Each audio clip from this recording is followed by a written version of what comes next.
အားလုံးပဲမင်္ဂလာပါเนาะဒီနေ့ကျွန်တော်မိတ်ဆွေတွေကိုကျွန်တော် register ကျွန်တော်5 band register တန်ဖိုးဖတ်နေလေးပေါ့เนาะတန်ဖိုးဖတ်တိုင်းတာနေလေးကျွန်တော်ချက်မြောက်ပြင်မယ်เนาะကျွန်တော်ပထမဗီဒီယိုမှာကျွန်တော်ဒီ4 band register ပေါ့เนาะကျွန်တော်အယောင်4အောင်တန်ဖိုးဖတ်တဲ့ဥစ္စာလေးပေါ့เนาะ4 band ဥစ္စာပေါ့ဒီကောင်ကျတော့ဒီကောင်5 band ပေါ့เนาะဒီကောင်5 band register ပေါ့เนาะဒီကောင်အယောင်9အောင်ပါတဲ့ဥစ္စာပေါ့เนาะကျွန်တော်ပထမအယောင်4အောင်ပါတဲ့အယောင်4အောင်ပါတဲ့ဥစ္စာကိုကျွန်တော်တစ်ချက်ပြဗီဒီယိုတင်ပေးထားတယ်เนาะပထမဥစ္စာမှာဒီကောင်ကြတော့သူကကြတော့9ရောင်ပေါ့เนาะ9ရောင်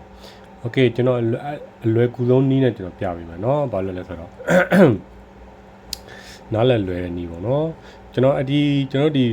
ပထမကျွန်တော်ဒီ4ရောင် register မှာကျွန်တော်ဒီအလင်္ကာလေးကျွန်တော်ပထမကျွန်တော်ဒီဟာလေးတွေကိုကျွန်တော်အဓိကလွတ်ကျက်ထားမှာပေါ့เนาะဒီလင်္ကာလေးကိုเนาะဒီလင်္ကာဆိုတာကျွန်တော်ဒီအနက်က3ညအနက်က3ညကျွန်တော်တို့အညိုက1အနီးက2เนาะလိမ္မော်ရောင်အော်ရင်က3ပေါ့เนาะအဝါ4အစိမ်းက5အပြာ6ခဲရခွန်မိခိုးက8အဖြူက9เนาะကျွန်တော်ဒါလေးเนาะဘာလို့ဆိုဒီမှာဒီ9ရောင်ဖတ်တာကြတော့ကျွန်တော်တို့ကဘာပူသွားလဲဆိုတော့သူကအနောက်မှာကျွန်တော်တို့ဒီမှာเนาะမန်တင်ပလီယာပေါ့နော်ဒီမြောက်ဖို့ဂိမ်းပေါ့နော်သူကဒီကျွန်တော်4ရောင်မြောက်မှာသူက4ရောင်မြောက်ကအယောင်ကိုကျွန်တော်တို့ကဒီတန်မိုးတွေနဲ့ကျွန်တော်တို့မြောက်ပေးရတယ်ပေါ့နော်ကျွန်တော်ဥမာပေါ့နော်ကျွန်တော်တို့ကဒီ4ရောင်အယောင်4ရောင်မြောက်မှာကျွန်တော်တို့ကဒီမှာအညိုရောင်ဆိုပါစို့နော်အညိုရောင်ဆိုလို့ရှိရင်ကျွန်တော်တို့ကအညိုရောင်ကျွန်တော်ကဒီမှာတစ်လို့ထချမေးရတော့เนาะကျွန်တော်ကြတော့ဒီ4ရောင်မြောက်မှာအညိုရောင်ဆိုလို့ရှိရင်ကျွန်တော်10နဲ့မြောက်ပေးရတယ်ပေါ့เนาะโอเคပြီးလို့ရှိရင်ကျွန်တော်ပြန်ပြမယ်เนาะသူကအနီရောင်ဆိုရင်ကျွန်တော်100နဲ့မြောက်ပေးရမယ်သူကအဝါရောင်လိမ္မော်ရောင်ဆိုရင်ကျွန်တော်1000နဲ့မြောက်ပေးရမယ်အဝါရောင်ဆိုရင်1000နဲ့မြောက်ပေးရတယ်ဒီလိုမျိုးပေါ့เนาะသူကလည်းသူအဆရှိရပေါ့เนาะโอเคကျွန်တော်တစ်ခုချင်းတခြားနားလည်လွယ်အောင်ကျွန်တော်ချက်ပြပေးမယ်เนาะတစ်ခုချင်းစီကိုပေါ့ကျွန်တော်ဒီတမိုးကျွန်တော်ဒီအယောင်တမိုးဖတ်ပြီးတော့ကျွန်တော်တစ်ခုချင်းစီကိုလည်းကျွန်တော်တိုင်းပြမယ်เนาะကျွန်တော်โอเคကျွန်တော်ဒီမှာ5 band register ကကျွန်တော်ဒီမှာเนาะโอเคသူဖတ်မယ်ဆိုလို့ရှိရင် तू ကကျွန်တော်ဘယ်ဘက်ကနေစဖတ်မယ်ဆိုလို့ရှိရင်ကျွန်တော်ရန်တိတာပါတယ်เนาะဒီမှာ तू ကဒီမှာနည်းရှားနေတဲ့ဥစ္စာကိုနောက်ဖက်မှာထားလိုက်ပါเนาะအရန်ချားနေလို့စိတ်တစ်ဘက်ကနေကျွန်တော်စဖတ်ရမှာเนาะဒီလိုမျိုးเนาะဒီလိုမျိုးကျွန်တော်စဖတ်ရမှာโอเคကျွန်တော်ဒီကောင်လေးကဘာရောင်လဲဆိုတော့ကျွန်တော်ရှင်းကြည့်မယ်ဒီကောင်လေးကမြင်ရလားမသိဘူးเนาะဒီကောင်လေးက new net ni โอเค new net ni ကျွန်တော်ဒီမှာရှင်းကြည့်မယ်เนาะ new net ni ကျွန်တော်တို့ကโอเคကျွန်တော်ဒီမှာရှင်းကြည့်ပြမှာเนาะ new ဆိုတော့ new ကကျတော့ကျွန်တော် new ဒီမှာကြည့်လိုက်ပါเนาะ new ကဘယ်လောက်လဲ new က1 okay เนาะ new က1ဆိုကျွန်တော်1ရှာရေးလိုက်ပြီးလို့ရှိရင်ဒီမှာကြည့်လိုက်ပြန်ပြီးတော့ကြည့်လိုက်မယ် new net new เนาะ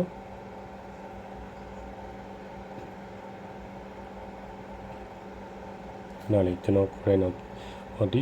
ကျွန်တော်ဒီ register လေးကတေးတော့ကျွန်တော်ကြည့်ရနည်းနည်းတော့နေဖြစ်တယ်เนาะ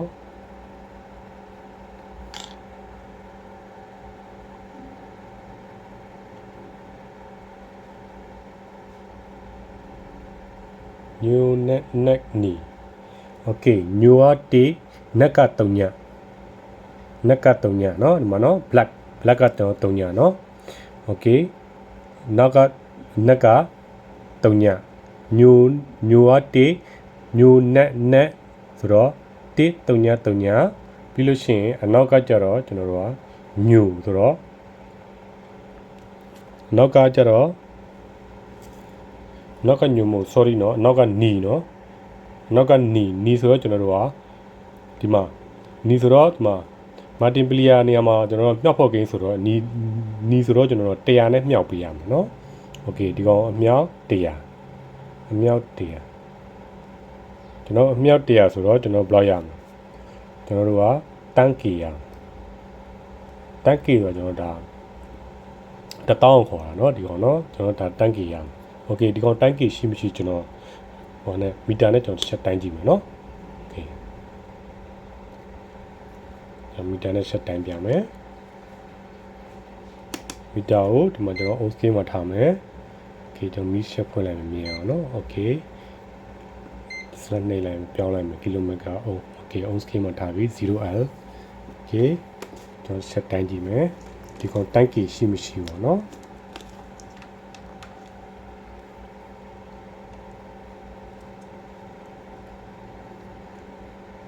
ဒီကောင် tank ရှိလားမရှိလားကျွန်တော် set တိုင်းကြည့်မယ်နော်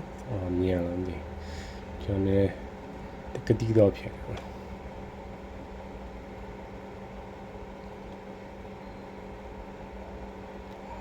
โอเคခဏလေးနော်โอเค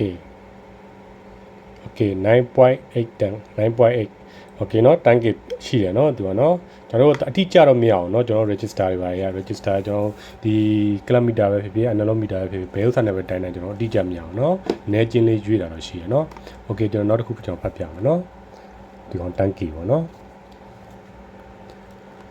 ကျွန်တော်ခဏဒီမှာခဏနှစ်ခါသုံးခါလောက်ကျွန်တော်ပြန်ကျင်းလိုက်လို့ရှိရင်ရောင်လေးတွေဖတ်တတ်သွားမယ်တလားเนาะလွဲပါတယ်เนาะရောင်လေးဖတ်ရတာเนาะโอเคဒီကောင်ကြတော့โอเคကျွန်တော်ဒီကနေဆိုင်โอเค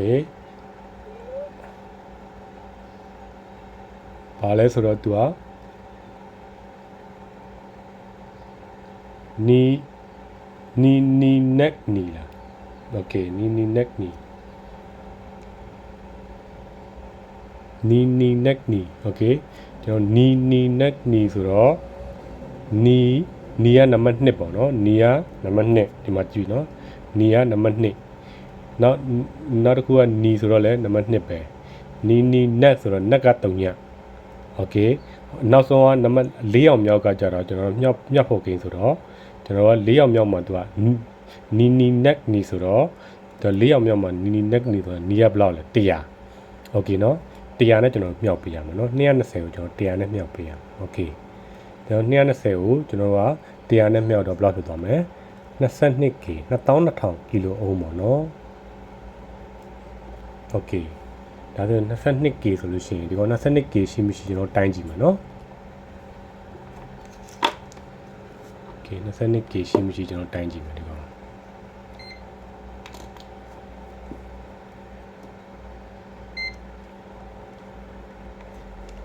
โอเคကျွန်တော်တိုင်းပြမယ်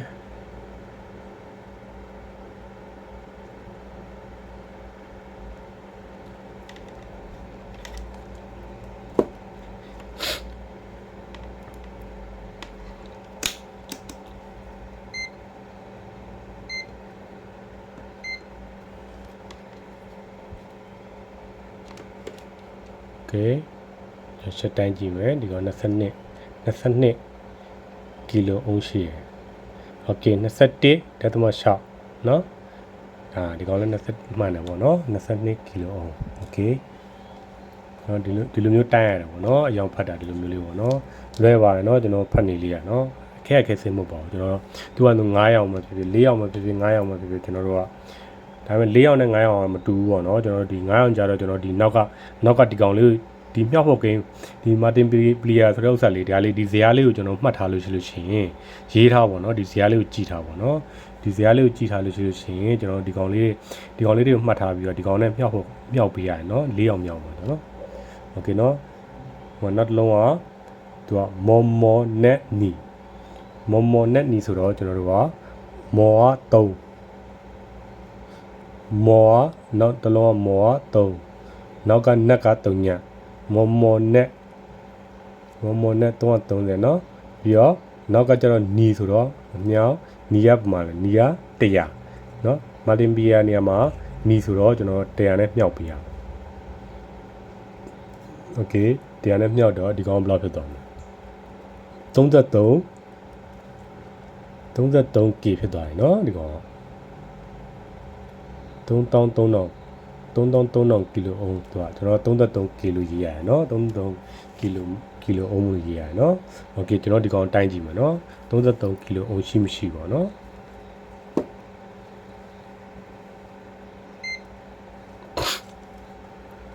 ကျွန်တော်ဆက်တိုင်းပြမယ်เนาะကျွန်တော်လက်ကကျွန်တော်ဒီ register တိုင်းလက်ကကင်တိုင်းတယ်เนาะကျွန်တော်တို့လက်ကကင်တိုင်းလို့ရှိရင်သူအုံးရောသွားမယ်เนาะကျွန်တော်တို့က အောက်မှာရှာတိုင်းပေါ့နော်โอเคเนาะ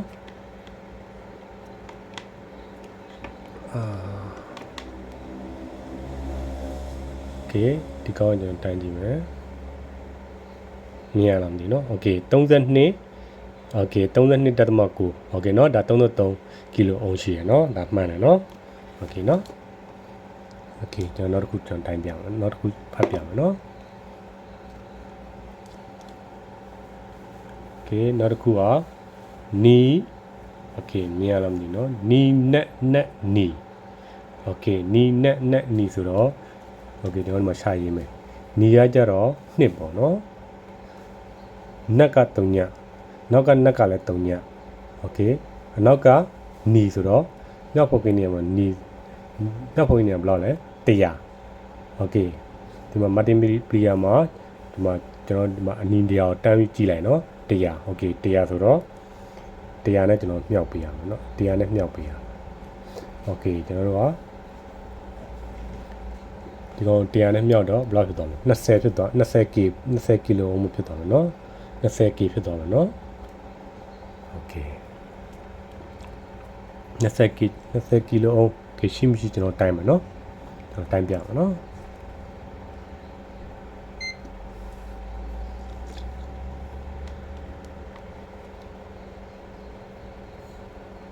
20 ကီလိုအုံး19.8โอเคเนาะဒါမှန်တယ်เนาะ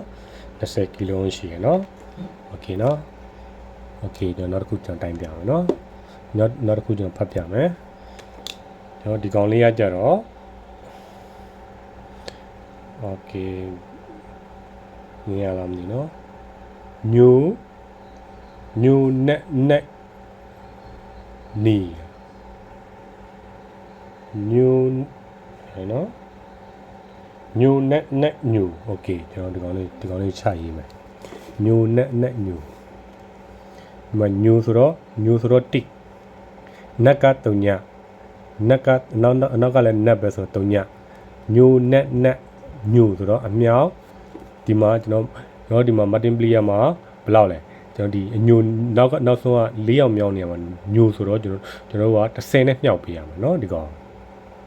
โอเค30နဲ့မြောက်မှာဒီကောင်30နဲ့မြောက်တော့ဘယ်လောက်ဖြစ်သွားမလဲကျွန်တော်က 1k ဖြစ်သွားတော့เนาะโอเค 1k ဆိုတာကျွန်တော်တို့ဒါ1000ခေါ်တာပေါ့เนาะ1 ကီလိုအုံးပေါ့နော်โอเคเนาะโอเคဒီကောင်ရှိမရှိကျွန်တော်ကြည့်မယ်เนาะကျွန်တော်မီတာနဲ့ကျွန်တော်ဆက်တိုင်းကြည့်မယ်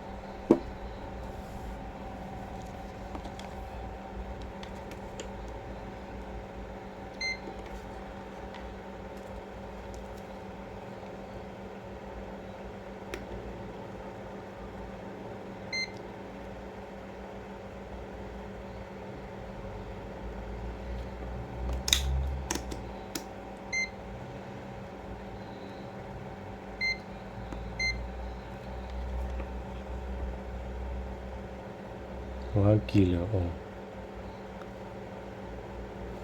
okay 0.9 okay เนาะ1 kilo ohm ရှိရเนาะ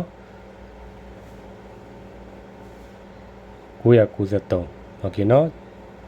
okay ဒါဆိုဒါမှန်တယ်ပေါ့เนาะဒါကျွန်တော်တို့ဒါ5 band register ကျွန်တော်တန်ဖိုးဖတ်နေလေးပေါ့เนาะဒီလောက်ဆိုလို့ရှိရင်ကျွန်တော်ရှင်းကြီးကိုနားလဲသဘောပေါက်မှတင်ပါတယ်เนาะအားလုံးပဲဒီနေ့တော့ဒီလောက်ပါပဲเนาะ bye bye ပါ